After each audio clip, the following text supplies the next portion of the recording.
I finally got my hands on a dehydrator. I found an Excalibur 9 tray dehydrator on Facebook Marketplace for $100, which I think is a smoking deal, and I'm stoked.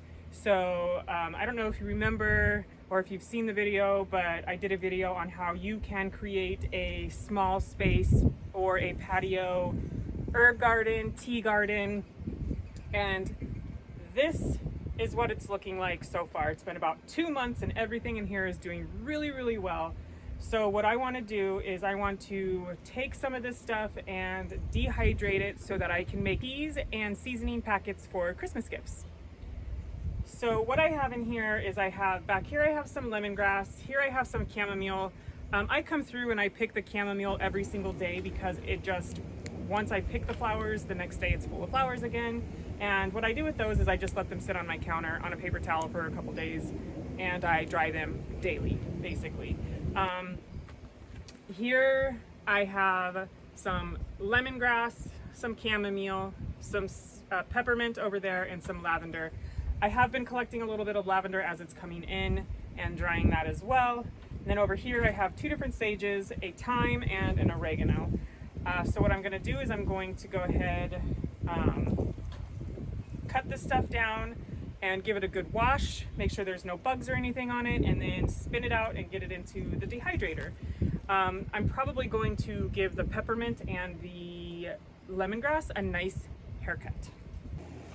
So this right here is my peppermint and it is just taking over. I'm just gonna come in and chop it, just like that. This stuff is so prolific and it just takes over everything. So I seriously doubt that I'm hurting it when I'm coming in and doing this. It's probably, if anything, going to make it grow more. For the lemongrass, I'm just gonna kind of come in and do the same thing. Just gather it all together.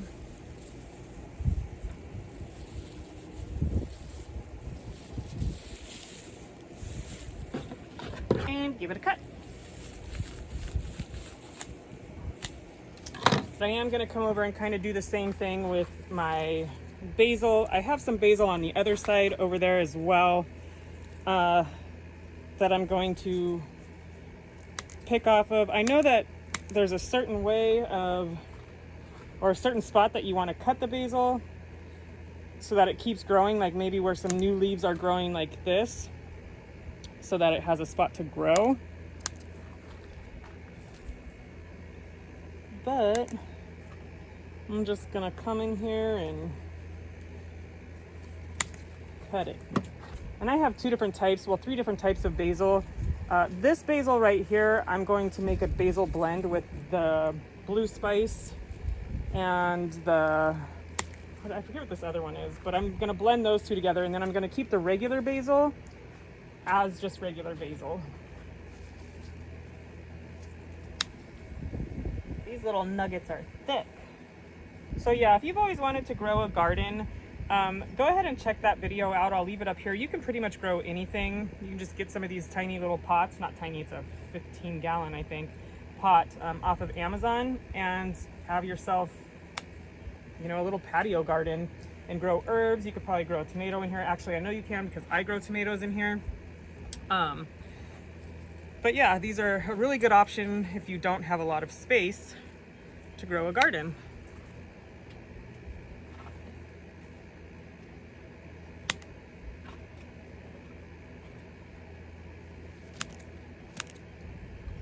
Now this basil right here, I actually grew from some basil that I got at the grocery store. You know how you can get those little live basils? I planted this quite a while ago and it was a lot bigger, but I think one of my dogs was coming in here and kind of rubbing up against it, and it really damaged the plant. It is coming back, which is nice. But yeah, one day I had a recipe that called for fresh basil, and so I bought the fresh basil, used it, and then took the rest of it and I planted it. And I actually have another plant behind me because it came with 2 plants in it, and this one's in the ground, if you will, in a planter box, and this one over here behind me is in a pot, and it's not doing nearly as good as this one is. But still, that just goes to show you, you can get fresh basil at the store and then plant whatever you have left.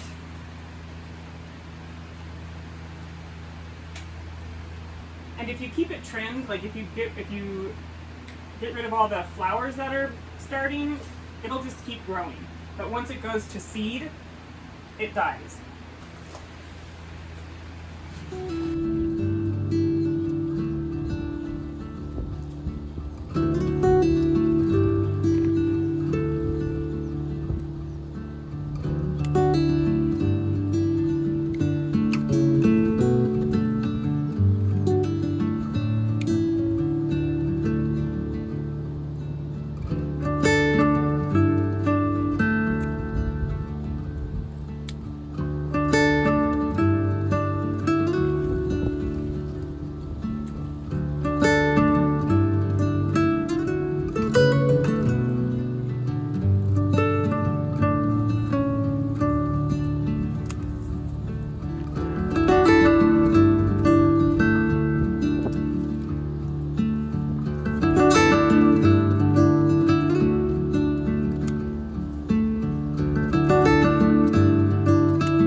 Okay, so I'm back here in the kitchen and I've got all my herbs kind of set up right here, and what I'm going to do is I'm going to go ahead and rinse them off to make sure that there's no bugs, dirt, things like that. You know, you grow your own food, they tend to be dirty and have bugs on them. I don't use any sprays or anything, so there's a good chance that there's stuff on them. So I'm going to go ahead and rinse them.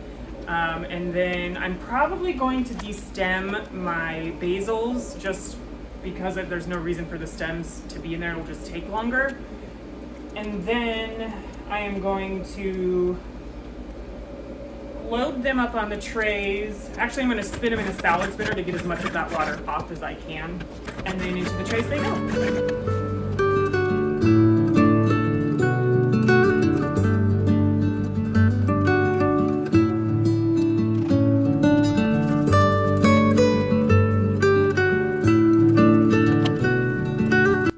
So this is my Excalibur 9 tray food dehydrator that I got off of Craigslist, or excuse me, Facebook Marketplace for $100, and I love it. They might be a little overpacked, but that's okay. They're not too bad. And I'll just make sure I keep an eye on them and make sure that everything's all dried before I store it away.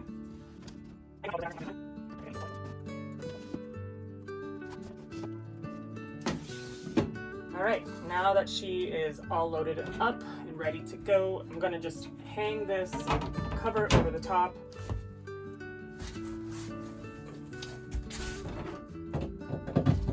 Plug it in and set it to herbs is 95 degrees, and I'm gonna let it do its thing. I am going to probably start out with about 5 hours and check it from that point, and if some things need to be removed, I'll go ahead and remove them.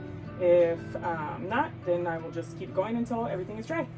Okay, so I bought this bag of hibiscus tea flowers, and they're not quite as dry as I would like them. You can't really break them. So what I'm gonna do is I'm gonna stick them in my dehydrator for an hour or two and just dry them up a little bit more so that they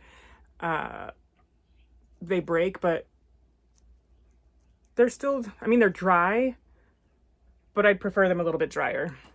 So that's what I'm going to do, like I said, for about an hour or two, just to get them a little bit drier so that they can be stored for longer. All right, so everything in here is dry. I'm gonna go ahead and fill up my jars with the stuff that's in here.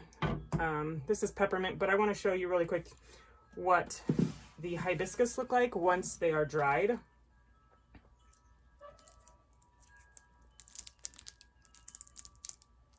So they're just a little bit drier so that they will store for a longer period of time. But yeah.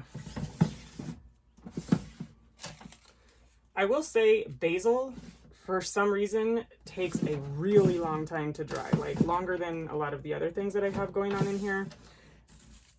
Peppermint's pretty quick. But yeah, so I'm going to go ahead and get this in here. What I like to do is just kind of break it up into smaller pieces. This is all going to be for tea. Maybe take off some of the stems so that way, yeah, I can store it in here. So this is going to be all for Christmas presents.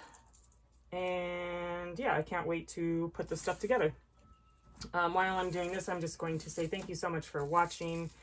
And dehydrating is a really good way to preserve your garden. And yeah, I'm really enjoying it. So again, thank you so much for watching, and I will see you in the next one.